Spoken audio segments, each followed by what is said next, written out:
Over the past few weeks, 3 serious tragedies have befallen Uganda, claiming dozens of lives. Some of the most recent were the Bududa landslides, in which over 40 people died and hundreds displaced, and are yet to be resettled by government. Then the unfortunate school fire incident at St. Barnabas Secondary School in Rakai District, where 10 students lost their lives. And the boat accident, which we all saw over the weekend on Lake Victoria, whose death toll is feared to rise higher than the reported 33 so far. Going by this trend, there are fears that more natural disasters could easily strike again and kill even higher numbers. So on the spot tonight, we are asking the question, does the government have emergency response policy and ability to respond to disaster? Does our medical services have the capacity to provide emergency care in the event disaster strikes?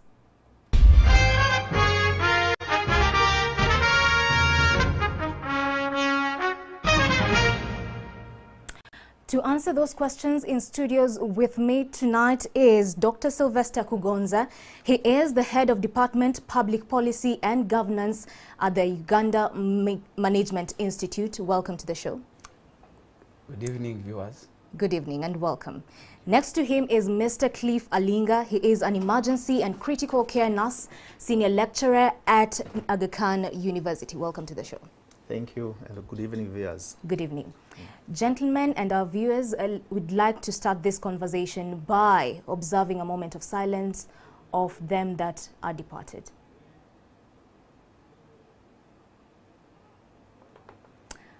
Thank you, and we do commiserate with the families of them that lost their lives in these particular 3 disasters. Now, let's have that conversation. Are we learning from these particular incidences? Are we taking lessons? Do you think so, Mr. Kugonza? Yeah, viewers, I also join the families that are mourning their departed ones and those who were affected in one way or the other. Our country has seen a range of disasters, some natural in terms of the causes, and others arising from the behavior of our own people, either by way of dispute, conflict, or some omissions in how to manage our environment that end up causing problems to many people. And many people being affected, and the normal mechanisms that normally help to cope break down, and that's what we call disaster. It is when you are unable as a society, as a community, to cope with the circumstances that emerge out of some hazard. Now, this has happened over time. We have had disasters on our roads, on water. This is not the first time. In schools, it has happened over and over again. And every time it seems like it is happening for the first time. By now, one would have expected that would have learned to deal with fires in schools, because they have happened on a number of occasions, and the pattern seems to be similar. We're always told that there are investigations, and we hope those investigations are always to learn lessons. How did it happen? What was the cause? How can we prevent it from happening in future? Right. This, I'm thinking that if we have learned the lessons, we have not quite put them in practice. And I'll get you in, Mr. Cliff. What does it take to put these lessons in practice? First of all, I want to again express my sincere, heartfelt condolences to the people who have lost their life in these very unfortunate disasters. The disasters have happened, lessons have been learned, some steps have been taken, but I think we have not done enough to deal with these situations. So dealing with such kind of situations requires the mitigation strategies that every society must learn. Because when a disaster happens, you must mitigate it from happening it again. The lessons that probably we have learned is to how do we prevent them. We have lost people in the lakes, we have lost people in Bududa, we have lost people due to fire. What needs to happen is how do we, first of all, deal with this? How do we prevent them from happening? And how do we respond to them eventually when they happen? One of the most important things is the society to get involved in terms of getting prepared and being aware that certain disasters can happen anytime, and they need to get ready to prepare. For example, it begins if it is a house, if it is the issue of dormitories burning, fire gutting houses, or even a vehicle getting accident on the road, it means that the society must be able to be aware that when you do certain things, you are likely to have certain tragedies. So for a fire, it begins from the preparation when someone is building that house. There must be fire exit doors. For every person who utilizes that house, they must be knowing that if fire breaks down, I must exit in a particular direction. Okay. And what is not certain is that most of our houses in this country, probably, or the dormitories, I'm not sure whether all of them have the fire exit. And even secondly, if the fire exits are there, do the children, do the people who use the facility know how to exit? And then, if the fire happens, there's supposed to be some fire extinguishers to fight the fire. And if the fire extinguishers are there, do the children, do the people know how to use them? So it means the society must prepare to know how to use these facilities. And when it comes to the lake or water bodies, and then that means that the society who are close in the lake facility, near the lake, like Lake Victoria, should be aware that a disaster can happen because the boats can overturn. Right. And when they overturn, what are they supposed to do? All right. Before even that, before you enter the lake, you must know that you must protect yourself. Right. Yeah. So those are some of the mitigation strategies for us to begin to prepare ourselves for. Okay, and I'd like us to take it case by case. Already we have 3 tragedies that we've had. And let's start with the Bududa landslides. Of course, it happened just the other month. And right now it seems like we've moved on. The particular residents in that areas are, those areas that were affected are yet to be relocated. And it's still a conversation that is seemingly now being swept under the carpet. In your view, Dr. Kugonza, why do we see this seemingly kind of culture of laxity on the part of our leaders? Is it that we've failed as a citizen to hold them accountable and to push them to the corner so they can actually implement on their promises? To answer that question, we need to recognize who are the actors in this process. And there are many. There are actors at the local level, at household level, at the village level. There are actors at the lowest local government, the sub-county, at the district, and then you have the vanguard office of the Prime Minister who spearheaded this. This afternoon we had a public dialogue at the Uganda Management Institute on these matters. And listening to the Minister of Disaster Preparedness, Honorable Musa Ichweru, the Commissioner Martin Owori, who was there, and others, they made steps to prevent the reoccurrence of the disaster in Bududa. Our technical people had detected cracks, and steps had been taken even to budget for funds that would relocate the people from that precarious environment to a more stable one. And some resources were released and preliminary work was done to buy land. But because, as I have said, there are many actors, someone in the Ministry of Finance was not able to release the necessary amount of money to get people relocated. Because to move a family with their property and so forth and then to find a home to settle in where they are going is costly. That money was not made available. And by the time they thought to make it available is when already the disaster had struck. Okay. And Mr. Cliff, before we actually will be joined very soon by Honorable Musa Ekweru, the Minister of State for Relief, Disaster Preparedness and Refugees. But Mr. Cliff, let me let you in on this one. Of course, time and again, we always blame it on lack of finances. But in the incident of Bududa, it's not the first time. In 2010, it was worse. And we still say that these monies that are supposed to relocate these people are not available. So are we really taking this issue seriously? Bududa, we know it's a disaster-prone area. What's your take on this? The issue of the Bududa has happened time and again. And the community have witnessed it. They know what it means to have those disasters happening.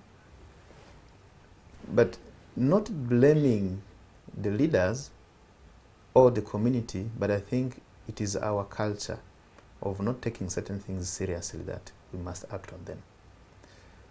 I will imagine that when the community was informed that there are cracks, and then it is time for them to vacate the place. And what the leaders would have done was to enforce the vacation of those places. Now, the leaders, not only the top leaders, but the leaders from the local community, including household leaders. I have, for about 4 times, moved to Bududa whenever this incident happened, from I think the year 2009, when they were always happening. And we used to move as a team with some volunteers from USA to go and assist the nurses and doctors, the health workers, in how to take care of those people who got victims.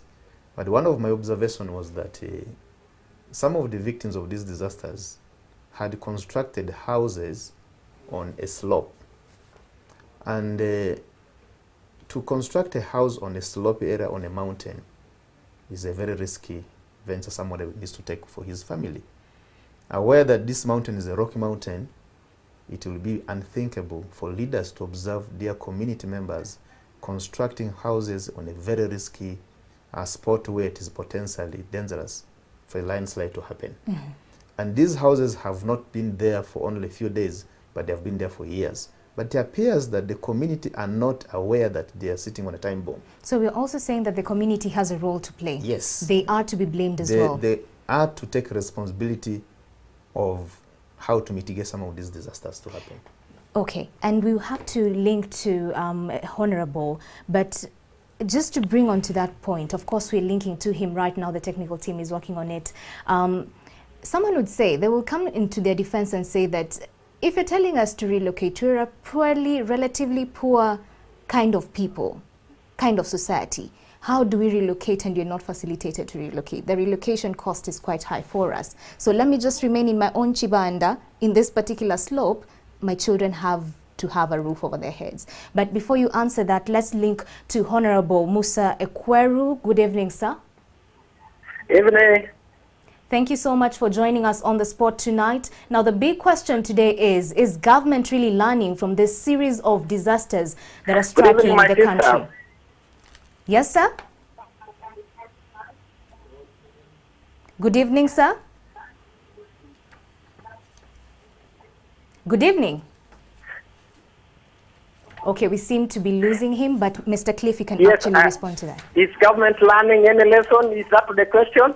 Exactly. Is government learning any lessons from this series of tragedies? And we always say that you will always put money, someone will always put money where they feel, you know, they have their priorities or where they feel their heart is at. So the question is, of course, when we see other needs arising, the Ministry of Finance puts aside monies very quickly to address these issues. But when it comes to the issue of disaster mitigation and management, we are always talking about we don't have funds, we don't have funds. So where is government coming from in its defense, Mr.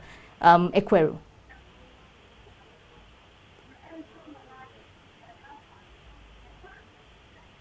Honorable Ekweru? two things first. The two of you are interviewing me at the same time. But I want to first start by, can you hear me? Yes, I can. Continue, sir.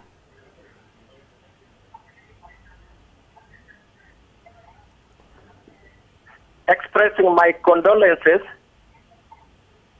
I want to express my condolences to the bereaved families. I also want to say our hearts are with the survivors. Are with the survivors. Go ahead, sir. The truth is, let me first tell you this. Let me start with the Bududa question. Bududa, in 2010, when we had a major landslide, we lost people. Right. When we lost those people, what we did was government quickly organized to relocate them to Kiriadongo. Now, in Kiriadongo, we were able to relocate 5,000 people. And the 5,000, as we talk, have increased because over 300 again followed all their own, and they are settled in Kiriadongo.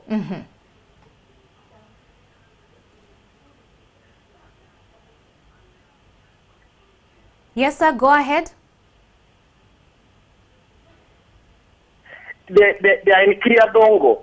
And when I hear the people saying that the Kiriadongo program has failed, I don't quite understand.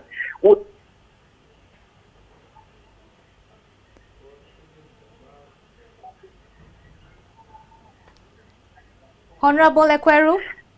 Yes, please. Kindly continue. Yes, we are with you. Yes, but the reality is most parts of the mountain are bad, are vulnerable. Most communities in the mountain are vulnerable. But it is not possible to remove all the Bamasaba from Mount Elgon because of the vulnerability.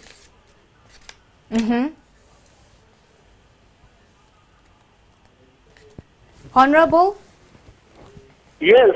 Kindly continue. Yes, we can hear you. Yes. Now, so what we are doing is we have a resettlement plan that is running for 10 years. And that resettlement plan suffered some challenges, but it has been reinstated by cabinet now, and we are on course. Even this recent challenge, we are handling it, but very meticulously. But why does it have to take 10 years to resettle these people? Are we waiting for another disaster, and yet we know that our patterns, our rainy patterns are still on? This Mother Nature will not wait for us. Are we waiting to see another disaster? 10 years is quite a long time. 10 years is for 10,000 people, which means we are going to do the resettlement in phases. We cannot remove 10,000 people in one go. What we can do is to do it in phases, pick the most vulnerable first, and take them to areas which are relatively safe.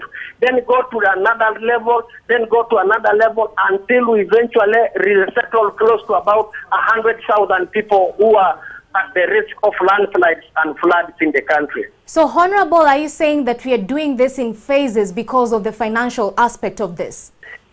Not because of the financial, it is also that we must be meticulous, we must be systematic. We just cannot uproot everybody in the area because it will be like panic and to create a lot of stampede in the area. We must remove people systematically, and this is what we are now. We have done Kiriadongo, we are now doing Bulambuli, and after Bulambuli we are going to identify some sites again within Mount Elgon where we will settle people, and the balances of those now who will continue to remain in risk, we will now procure land outside that we will settle people in.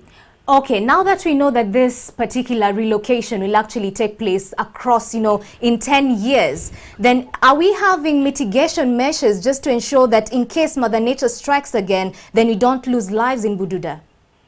We have a lot of lessons. For example, from this recent tragedy in Lake Victoria, a number of things are going to happen. Like there's only added that in every dark cloud there is a silver lining. We certainly will get a silver lining from this tragedy. The Marine police are going to be deployed and increased and deployed in most of our major landing sites. That one I can assure the country, and the Marine police. Okay. Then we, working with the Minister of Works, we are going to rigorously engage in ensuring that most of our areas in the lakes have what we call robust search and rescue teams, trained, and disaster and the Minister of Works and other agencies of the state are going to work in that direction. And then apart from Lake Victoria, we are also going to look at Lake Albert, we are going to look at Lake Yoga, and look at all the other places where people apply. So this is a wake-up call. It has happened. It's unfortunate. It is a painful experience, but we are learning from it. Honorable, I totally hear you, but I need you, before I let you go, I need you to give me this word. In Bududa, it's going to take 10 years before we relocate all these people. But the question is, now that it's going to take 10 years, do we have mitigation measures in place to ensure that in case Mother Nature strikes again, we don't lose lives? No, I don't get. In Bududa, our resettlement plan for the whole country, particularly people at risk of landslides and floods. I don't want the country to imagine that it's only Bududa at risk. There is a risk in Sironko, there is a risk in Namisindwa, there is a risk in Manafa, there is a risk in some parts of Teso, there are risks in Kasese, there are risks in Rubanda, in the Kigesi region. So it is not only Bududa. First, I want that to make it very clear to the listeners and the viewers. What is important is all these people who find themselves in those positions that put them in vulnerability will be resettled in areas which are relatively safe. And the plan is for 10 years.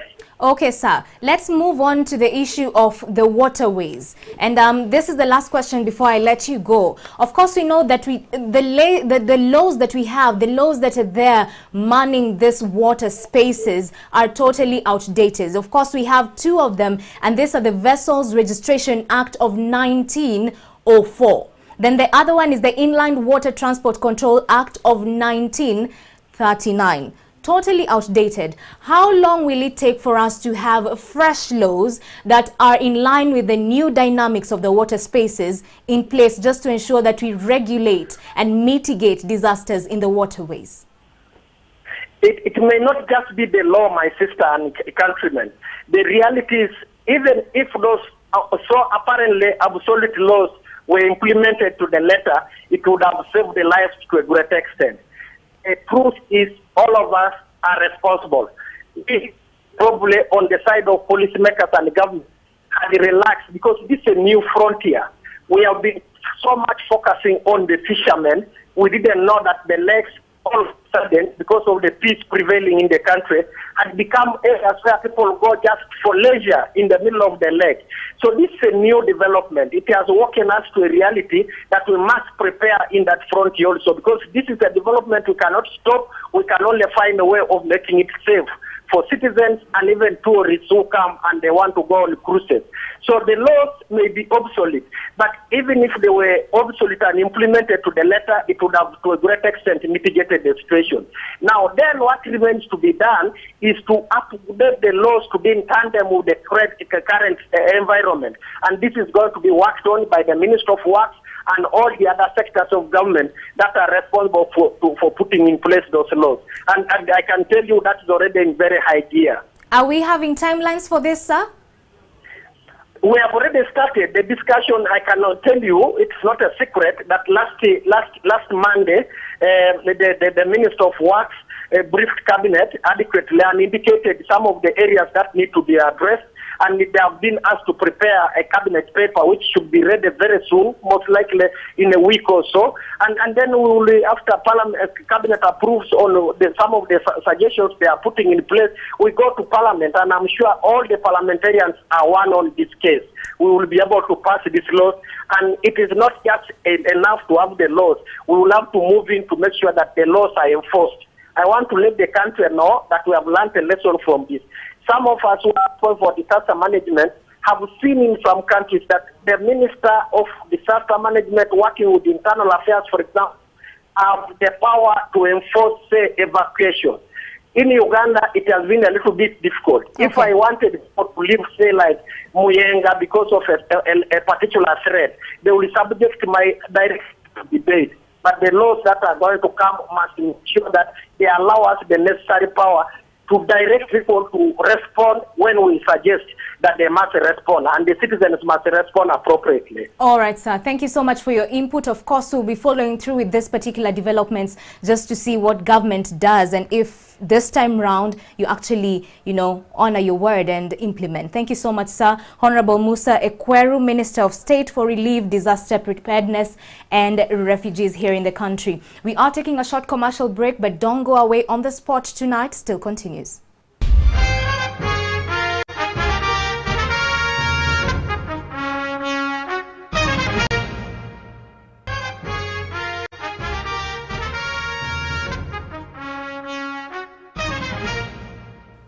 Welcome back to On the Spot tonight, and today we're talking about how to mitigate disasters as a country. And so the question was, with the Bududa landslides, what are the solutions? So I'll ask you this, Dr. Kugonza. Of course, we heard what the Honorable had to say, and he said that this is going to take 10 years. But before 10 years, what can the people of Bududa do to ensure that they actually save themselves from such incidences and losing lives? Yeah, I know how passionate Honorable Ekweru is about dealing with disasters, and he really puts his efforts there. But 10 years of waiting to fully resolve the matter of Bududa, in my view, is very long. At the rate at which disasters have been happening, we would probably have had some other 3 or so killing a number of people. And I think there should be other measures that should take place. One way is, as he has pointed out, is to look at the most vulnerable areas and then move those first. But the experience of the last disaster also taught us some new lesson, that because the river somehow was blocked at some point, the water started passing ways that have not been known to pass. And they affected even those areas that were thought to be slightly safer than the ones they thought were safer. So 10 years is long, unless maybe people will be put in some camp and only go to cultivate at some point, or during the wet season they are moved from there and they go only a particular time of the year when it is not as wet. But 10 years certainly is a long time. And we are likely to have some other disaster, unless serious and detailed study of the possibilities of future landslides at certain points are done, the pattern of what causes it, and maybe moving people at those particular points away from the area and then bringing them back, maybe coming back at some other point. But 10 years is long. All right. Mr. Cliff, are there anything that the residents of Bududa can do to just make themselves safe? 10 years is a long time. I think, addition to what my colleague has said, the society should take responsibility. Let's not only wait for government to take responsibility of the citizen, but let's take upon ourselves and realize that it is us who can actually make things happen. You don't expect other person to come and take care of you when you can actually watch the situation becoming worse and take responsibility and move.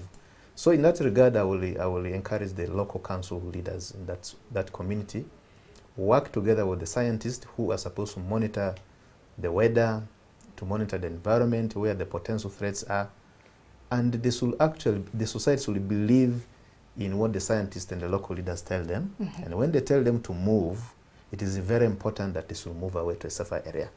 Whether it is within that area, but it should be something much safer than where the vulnerable people are. So I must encourage the society that they should take responsibility on their hands before the government comes to help them. Just as the 10 years are too long, within the 10 years when you are waiting, you should be in a safer place, because the local leaders, because you're elected as a leader, one of your roles as a leader is that you must make your citizens safe. All right. So that will be one of the things that we should start doing more regularly. Okay. Yeah. Let's move to the other issue, and this is the tragedy, fire tragedy in schools. Of course, we saw St. Barnabas Secondary School in Rakai District go up in flames, one of the dormitories, and unfortunately we lost the lives of 11 students, actually, not 10, 11 students. Are we learning lessons? I think we've already forgotten. We've moved on. Of course, there are measures that were proposed, but are we seeing these particular measures being enforced? Are we seeing schools remove burglars from the doors and the windows of these particular dormitories? Dr. Kugonza. Yeah, I was very glad with the response when the initial phase or wave of fires started. Police came out clearly, gave guidelines on how to manage the dormitories, remove the burglars and other measures that were taken. But I think as a country there is a problem of attention span. At the moment things go silent, everybody forgets. We need to develop that resilience and staying power of enforcement, because no institution makes sense, no law makes sense if it is not enforced. And it needs to be enforced to a point when it becomes second nature of people, when it becomes the other second nature that you take it for naturally. For example, I've visited the countries where seatbelt is a way of life when you are in a car. The moment somebody enters, even kids will remain parents, you haven't yet belted, and that way police doesn't have to be on the enforcement side all the time. And you'll find that in our case here, somebody knows that seat belt is important, but will just make it appear he has belted just to pass the police, and yet the life is his or hers. So my view is that first, in the initial phases, enforcement must be vigorously undertaken until the community learns and it becomes their second nature. Okay. And that costs a lot of resources. Police and the Ministry of Education need to do regular inspection. And they need to be brutal when they find that regulations have been enforced. Effort is done to remove the burglars at the cost of the school, because many of these schools are private businesses, so that one realizes that it is a serious matter. Right. Not always react when already children have been lost, lives have been destroyed, and so forth. So my view is that we need to develop a culture of enforcement and staying the enforcement so that it becomes second nature of our society. All right. Cancel the licenses and not apply the law like some people have suggested, that our laws are like cobwebs. They catch light insects like flies, and when big insects like grasshoppers come, they just plow through. So we don't know who owns some of these schools which don't comply, and they are not touched. And they're not touched. And they are not touched. Yeah. So this needs to be done. Mr. Cliff, the other thing that actually came to the fore when this particular tragedy happened is our response rate to emergencies. Of course, we saw the residents there crying foul, saying that we called the fire brigade at 11 noon, actually 11 midnight, 12 midnight, 1, 2 a.m. That's the time they came in. From 12 midnight to 2 a.m. You can imagine by that time it was too late to even save, lives. So what can we do as a country just to ensure that this particular issue is dealt with and we actually improve and become deliberate about it? One thing which probably I anticipate is that there is a problem with the capacity from the part of the fire responders. Their capacity could have been that there were few on site. I don't know. But what I think is that the normal culture of responding to fire is that you must respond immediately. I was in a situation where out of this country, in Scandinavia country, the room where I was staying caught a kind of fire. There was a smoke detector which set off the alarm. And within 3 minutes, the fire response team was at our door. 3 minutes. Well, the challenges in Uganda are more than what we can imagine, but I think it takes culture to do things in a particular manner that you are able to test your responsibility. You're able to determine how long it will take you to reach a particular area. And there seems to be no attention paid to these details. So paying attention to details of how to deal with disaster is very important. On the part of the government, number one, on the part of the institutions which potentially have the risk of having these disasters. And then having fire drills, for example, is one thing that will be very helpful, because these fires don't happen every day, but we know that they do happen, they can happen. And in an environment where there are multiple number of people in that particular place, there must be a deliberate effort to prepare people in the event that there's any fire. So what I will imagine going forward probably for most institutions is that institutions will now start running fire drills. And for the sake of helping the country, for us in emergency medicine Uganda, we have the people who can actually train the community, the institutions, in a way how they can respond. Together with the fire fighters, institutions will be able to invite these organizations to come and train their people on how to respond. Like, for example, in my institution where I work from, we usually have fire drills. We are trained on how to respond to fire. Not because the fire is going to come tomorrow, but we anticipate that it can happen anytime, because we are part of the society where things can happen like that. So having fire drills makes people aware and prepares them on how to respond. Because when they're being trained, the trainer will be able to show them how to respond correctly, or what mistakes you are likely to make, what will happen to you. All right. In that manner, people will be prepared. Okay. And we need to start doing that now. And we're actually supposed to take a short break, but let me ask you this. Yes. We always say that you cannot teach an old dog new tricks, but will it help for us to have that little, kind of segment in our courses at the primary, secondary level, just to teach students how to respond to fire issues? Yeah, learning never stops. You can teach and train people from the time they're born until when they're dead. So that little moment reminds them on how to respond in a particular way. Yes. If we put this training, for example, how to respond in secondary school, the imagination is that at a certain level where they rise to another level, they're also trained, they find the same things. That way, their culture of response will be transformed. So before you know, all of them will begin to be, we shall all begin to respond in a particular manner that becomes a norm in our society. All right. For now, this is not a norm. Yes. Dr. Kugonza, 1 second, yes. Yeah, also the asset level. These fires, if they have to be dealt with, there must be equipment. There should be equipment that should be on site at the schools, for example, and equipments that are of shared nature, like those of government, like engine fires, located close to those spots.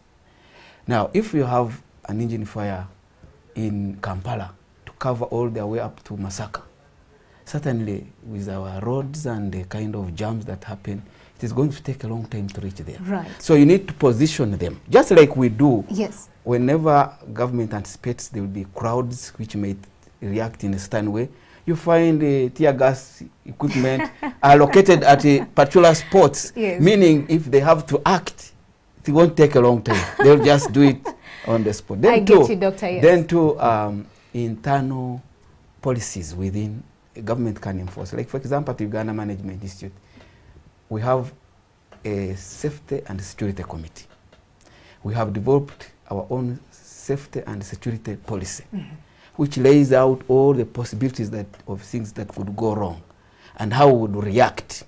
So if we enforced and every organization was allowed and asked to develop such guidelines of their own, not the ones of police, right, to have adopted them. Right. And there is an inspection that goes around to make sure that these people have them.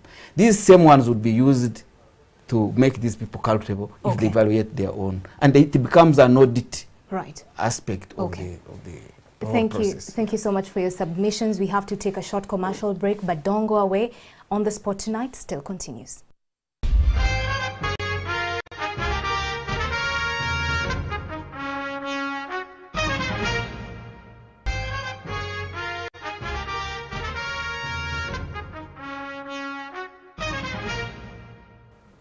Welcome back to On the Spot tonight, and the topic of discussion tonight is how to mitigate disasters in the country. And so let's now move on to your calls. Be sure to call in and we'll be able to answer your questions as we continue. But now we have to tackle the last issue, and this is the disaster that actually struck over the weekend on Lake Victoria. Unfortunately, 33 died, 80 people are yet to be accounted for, and 26 thankfully survived. And today there was good news that the wreckage of the ill-fated boat was actually retrieved, and this is thanks to the UPDF and police marine units. But the question is, are we learning from this? And so, Dr. Kugonza, let me let you in on this before we get our first question from our callers, our viewers.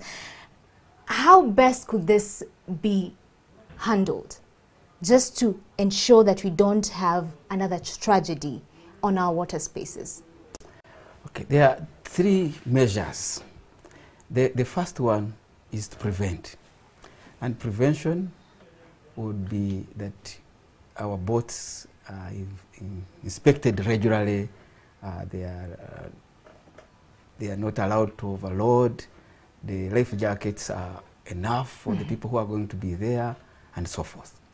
But also, anything can still happen, because as the Murphy's Law states, that if things are to go wrong, they will actually get wrong. So if they get wrong, and that is anticipated too, they would have assets for such purposes of rescue located at particular points around the lake, so that as soon as it capsizes, either some speedboats are on site to get those people out, and the equipment for removing the wreckage are positioned at a particular. All this costs money, and money must be provided to save lives. Because money must be provided to save lives. But do we take it that way? We put our money elsewhere? We are saying that the budget for disaster prevention, the budget for disaster mitigation, the budget for disaster preparedness and contingency plans must be well resourced, because it concerns our lives. And as we get developed, as we get more exposure, more buildings, more boats on the water, more high-rise and more schools, and we need to equally raise more money to make sure that our development will not go up in flames or up in floods or down with earthquakes and so forth. All right. Yes. Okay. Mr. Cliff. Yes. We've been told that over 8 million people use the waterways for transport on a year-on-year basis. But when this disaster actually struck over the weekend on Saturday, the other issue that came out was the people around who were saving these people were not well equipped, not trained in CPR, resuscitating these people.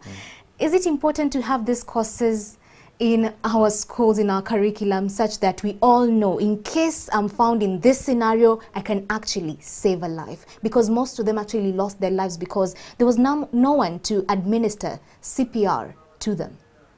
Definitely, yes. CPR, cardiopulmonary resuscitation, is a way of saving people's life when their life is at risk, especially when they have problem with their airway, problem with breathing, problem with their heart. CPR can help them. And it's absolutely important that this course needs to be given to everybody, every citizen, at whatever level it will be. Of course, depending on the level of the team, of the people to be trained, you can tailor the course according to the capacity of the people. So CPR per se is a medical term that requires somebody to, help somebody live. If you have a problem with your airway, if you are not breathing well, because when you fall in water, water enters into your lungs, and that water which has entered your lungs will be got out, and your heart may stop beating, and your heart will be restarted, and that's what we call CPR. And CPR is a very simple way of saving life by any lay person, because life is at risk. The moment you stop breathing, you only have a chance of about 5 minutes to live. And if that 5 minutes has passed, you'll be gone. And whoever is nearby can actually save your life. So this course can be done to any part of the community. which we term as pre-hospital care. Okay?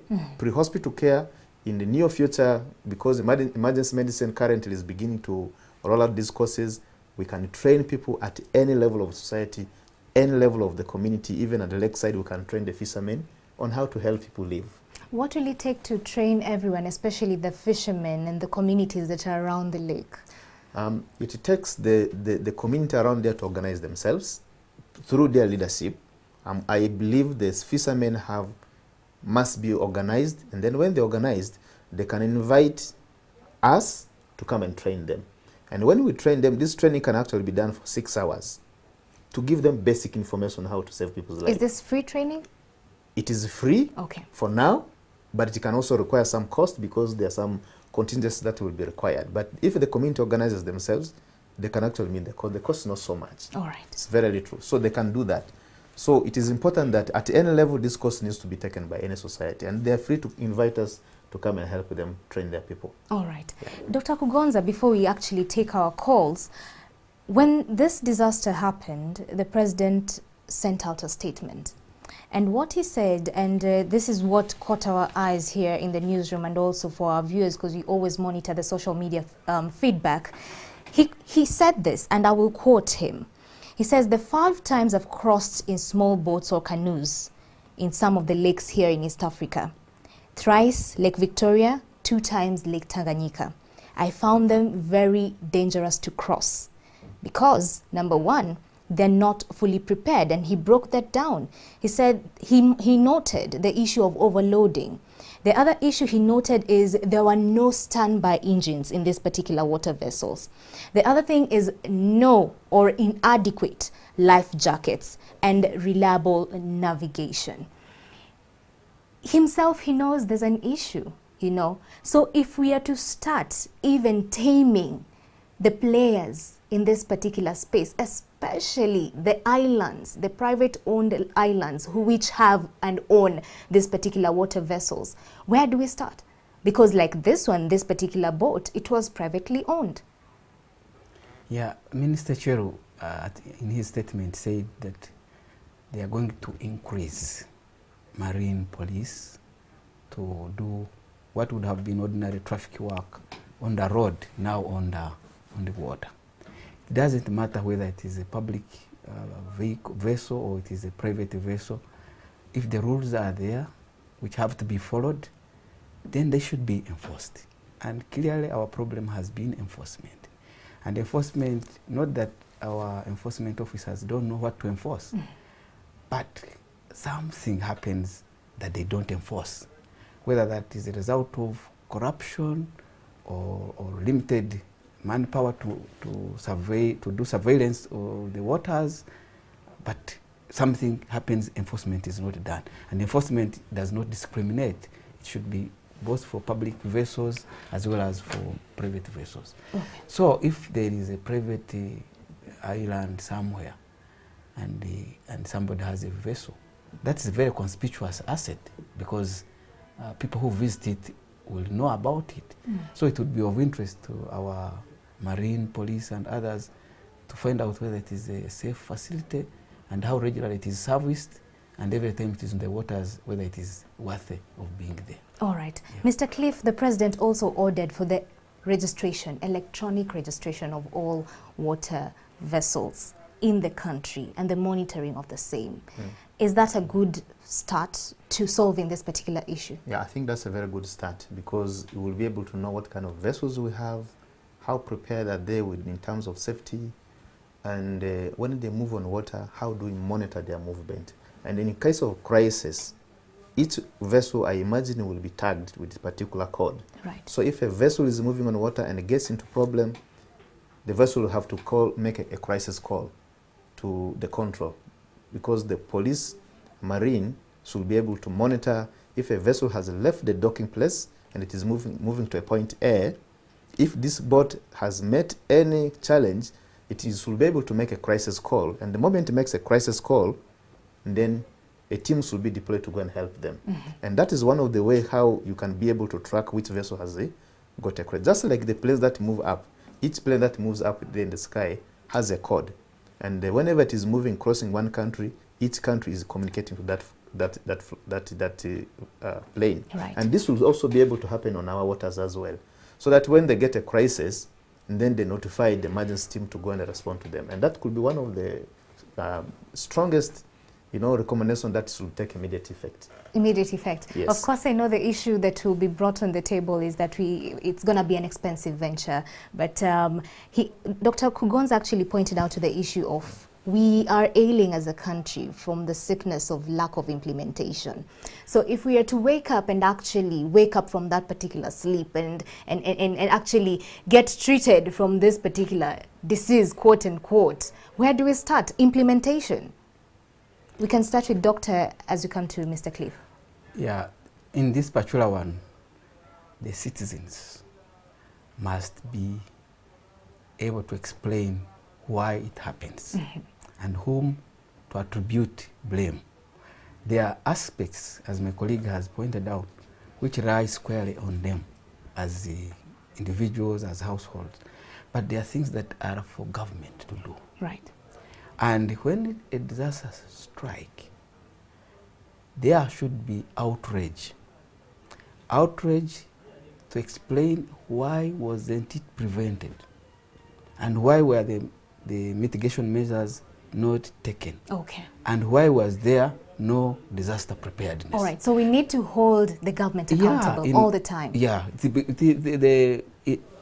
in some instances, certain leaders, maybe district chairperson or somebody, if the response is not satisfactory, they account, and the citizens have mechanisms to make leaders account. All right. As we are a democratic country. Okay, thank you so much for your submission.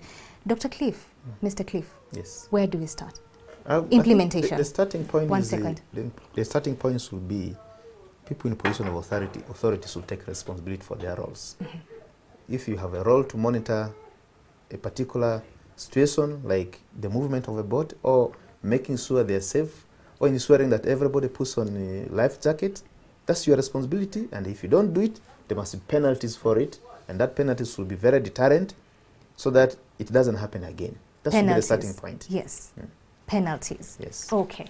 At least if there are penalties, people will wake up and they will do their jobs. Yes. All right. Thank you so much for coming in studios. Thank you so much for honoring our request and for giving us, insights and part of your wisdom. Thank you so much. Dr. Sylvester Kugonza, he is the head of Department and Public Policy and Governance at Uganda Management Institute. Also, Mr. Cliff Alinga, an emergency and critical care nurse, senior lecturer at Aga Khan University. Thank you so much for being part of this conversation tonight. I was sitting in for Patrick Kamara. He'll be back next week with you. Have a good night.